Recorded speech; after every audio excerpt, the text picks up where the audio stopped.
Bonjour, aujourd'hui je vous présente le projet qu'on a réalisé pour le hypermarché OK et le magasin Leroy Merlin.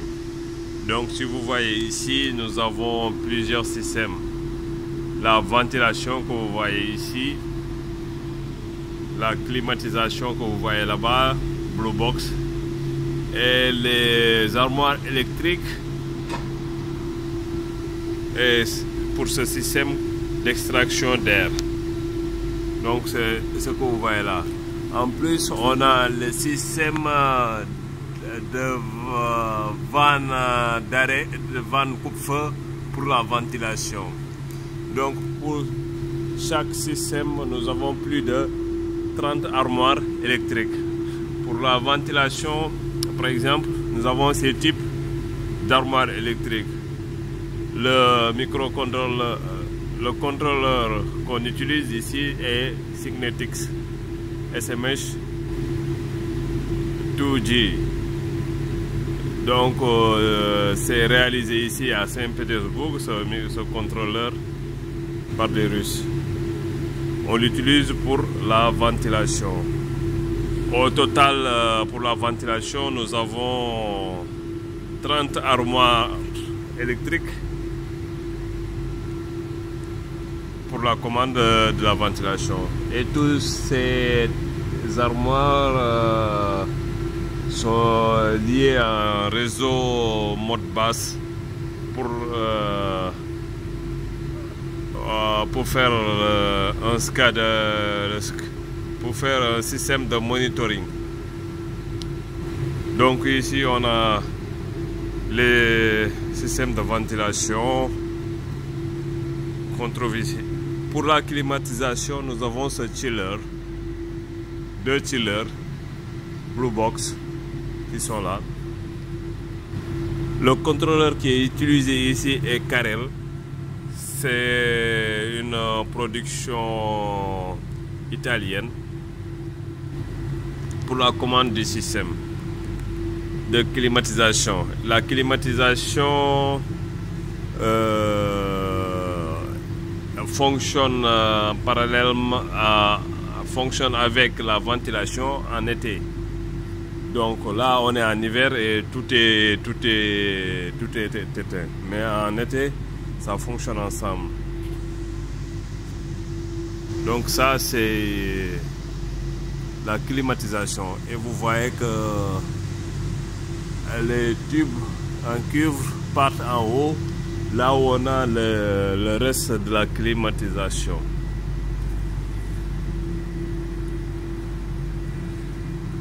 Donc sur la ventilation, on a des moteurs de presque 30 kW. Et pour la commande de ces moteurs, nous utilisons des variateurs de fréquence de marque Danfoss. Donc voilà ces variateurs de fréquence. Ici, vous verrez qu'on a enlevé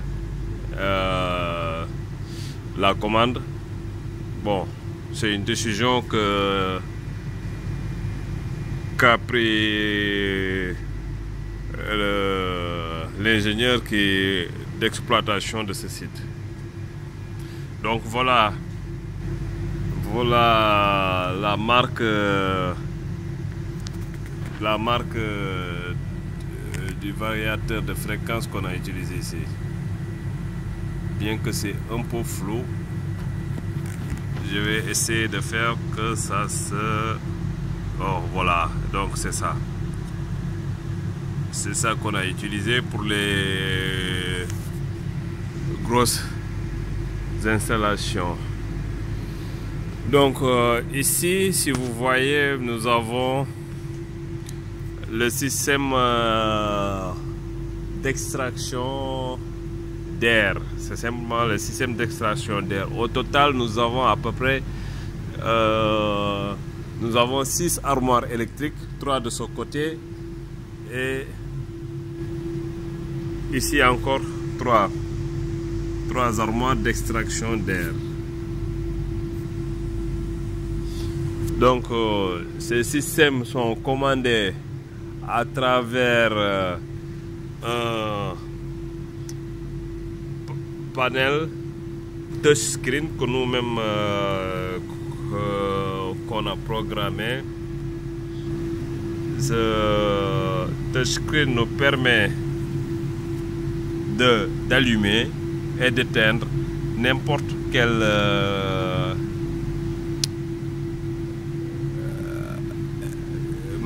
moteur d'extraction d'air. On peut appuyer sur l'écran comme c'est touchscreen pour défiler.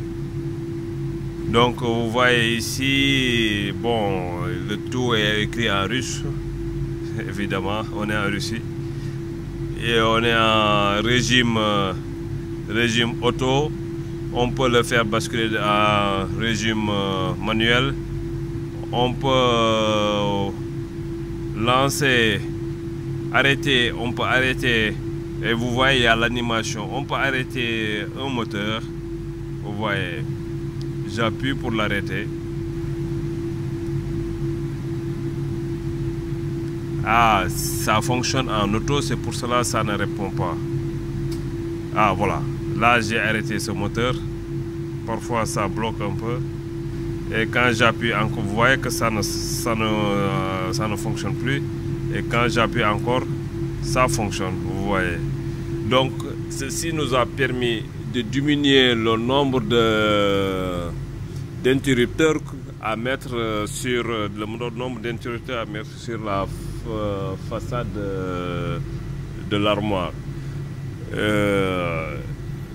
C'est simple, il y a plusieurs moteurs. Vous voyez que ici on est arrivé jusqu'à 37 moteurs, ventilateurs d'extraction d'air. Donc imaginez si on devait mettre autant d'interrupteurs sur la façade, des armoires électriques, ce serait un cauchemar. Voilà. Donc on a décidé de mettre un touch panel, donc ce qui nous permet de défiler et d'économiser de l'espace. À l'intérieur des armoires, j'ai pas la clé pour les ouvrir actuellement. Je vais voir s'il y en a ici. Non, il n'y en a pas ici. Donc à l'intérieur des armoires, nous utilisons aussi Signetix, comme ce que le PLC que je vous ai montré tout à l'heure. Mais ici, on utilise leur contrôleur Pixel. Donc, pour ce qui concerne les vannes d'arrêt du coupe-feu, les vannes coupe-feu pour la ventilation que vous voyez ici, on les trouve souvent entre les étages et quand ça passe, quand le tube passe à travers le mur. Donc là-bas, vous voyez, quand ça passe entre le mur, on met les vannes. Ces vannes sont commandées à partir de ces armoires. On utilise des PLC de fabrication russe qui s'appellent Bolid. Donc voilà ces armoires. Et c'est eux qui commandent ces vannes de coupe-feu entre les étages. Donc au moment où on a un signal qu'il y a le feu, ces vannes-là se ferment. Les vannes se ferment et on a des indications que c'est fermé. À part ça, je vais vous parler de l'extraction d'air, de fumée. Ce sont les armoires électriques en rouge que vous voyez, c'est la norme russe. Ils doivent être en rouge. Donc, sur chaque côté, on a 5 armoires électriques. Là, on en a 10, 20 et 24 armoires électriques.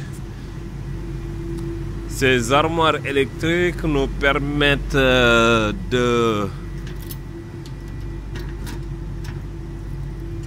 Voilà ce qu'on a à l'intérieur. Nous permettent de lancer le système d'extraction d'air en cas d'incendie. Donc c'est pour enlever la fumée. Voilà. Ça aussi c'est une production russe ici de Saint-Pétersbourg. Tout est commandé à partir de ces cartes électroniques, à part le truc là qu'on voit, les contacteurs, etc. C'est commandé à partir de cette carte électronique russe qui contrôle la position des vannes coupe-feu et l'état du moteur. Donc il y a le contrôle permanent des différents éléments du système. Dès qu'on reçoit le signal qu'il y a l'incendie, l'extraction d'air se lance. Ici, on a un soft starter de marque Danfoss. Pourquoi on utilise le soft starter? À la place de faire des démarrages étoile triangle qui ont une pointe de courant au démarrage très élevé, nous utilisons le soft starter qui nous permet de démarrer facilement. Donc voilà, son but c'est d'éviter les pointes de courant au démarrage des moteurs. On le met en série avec un contacteur que vous voyez ici. Voilà donc en bref ce que réalisent les armoires électriques en rouge que vous voyez. C'est pas le schéma complet. Ici on indique simplement les connexions des différents éléments. Voilà. Donc je vous parlais tout à l'heure des variateurs de fréquence Danfoss. Les voilà avec la commande. Ici on a mis la commande. Pourquoi c'est grand? C'est tellement immense comme ça. Regardez la taille de l'installation. Donc si vous regardez la taille de l'installation, vous verrez que le moteur qui est à l'intérieur, ça doit être un très grand moteur. Donc ici on a ce que vous voyez, les tuyaux en noir, c'est pas pour le chauffage, mais c'est pour la climatisation. Donc en été, les chillers fonctionnent et nous fournissent de l'eau froide dans ces tuyaux qui rentrent dans le radiateur qui se trouve à l'intérieur de la machine. Ici on a la vanne 3 voies qui nous permet de faire une régulation, de faire passer beaucoup plus d'eau froide ou bien de faire passer ou bien d'arrêter l'eau froide, ce qui nous permet de réguler la température qui part au niveau de la salle. Donc de l'autre côté du mur, vous voyez le tuyau là, etc. De l'autre côté du mur, on a la salle, le hypermarché là où il y a les produits, etc. Donc, et vous voyez que avant le mur, ils ont mis la vanne de coupe-feu, ce qui nous permet d'arrêter le feu. Donc s'il y avait le feu au niveau de la salle du supermarché, le système de détection d'incendie va fonctionner et ça coupe, la vanne se ferme et ça arrête le feu au niveau de la salle. Si c'est ici aussi, donc ça se ferme et ça permet de ne pas répandre l'incendie au niveau de l'autre côté du mur. Voilà son rôle. Et vous voyez que tout ça, tous ces armoires là et ces systèmes sont reliés en réseau industriel, Modbus, réseau Modbus, et on utilise ces armoires électriques. Donc au total ici on a à peu près une trentaine de systèmes comme ça.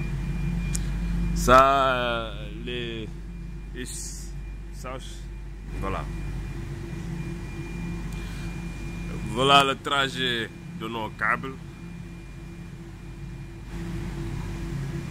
Donc, pour réaliser ce système, on a pris à peu près 7 mois à le faire de 0 jusqu'à ce que ça marche. Ça nous a pris à peu près 7 mois, 7-8 mois comme cela, jusqu'à la réception. Et vous imaginez que des fois on était obligé de monter jusqu'en haut là-bas pour connecter les moteurs qui sont là-bas d'extraction d'air. Vous imaginez la hauteur. C'est quand on est là-bas au-dessus qu'on peut imaginer que c'est réellement loin. C'est réellement haut. Vous voyez. Donc on était des fois obligé à monter jusqu'en haut là-bas pour connecter des fils, des moteurs, etc. Envoyer les câbles. Voilà ce qu'on a réalisé. C'était grandiose pour nous. Et le but fut atteint.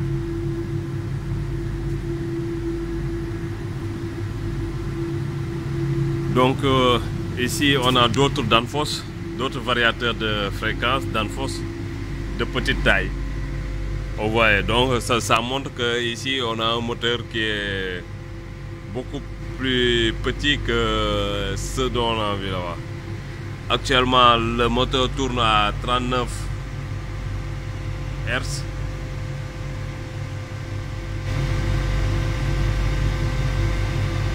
Ici à 30 Hz.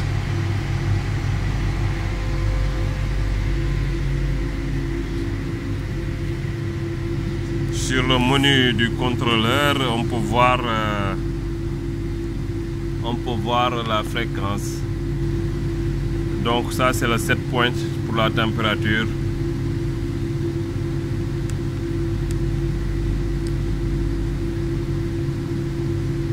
Pour le régulateur de température, la 23 voies est à 73%. Il y a un récupérateur qui nous permet de récupérer la chaleur au niveau de la salle. Ce récupérateur est à presque 80%, 79% de sa vitesse nominale. Donc en général c'est 10 tours par minute, donc on peut savoir combien. Le moteur pour l'arrivée d'air est à 80%, c'est ce qu'on avait vu, 39 Hz. Et pour l'extraction d'air est à 60%, ce sont les 30 Hz qu'on avait vu. Pour les paramètres, on appuie sur F1, on peut rentrer dans les paramètres, il y a les paramètres, il y a le setting, on peut rentrer sur le setting, etc. Donc il y a le journal, c'est le journal, le troisième point, c'est le journal des erreurs. On peut rentrer et voir la date de l'erreur, l'heure, etc. et défiler pour voir les autres erreurs.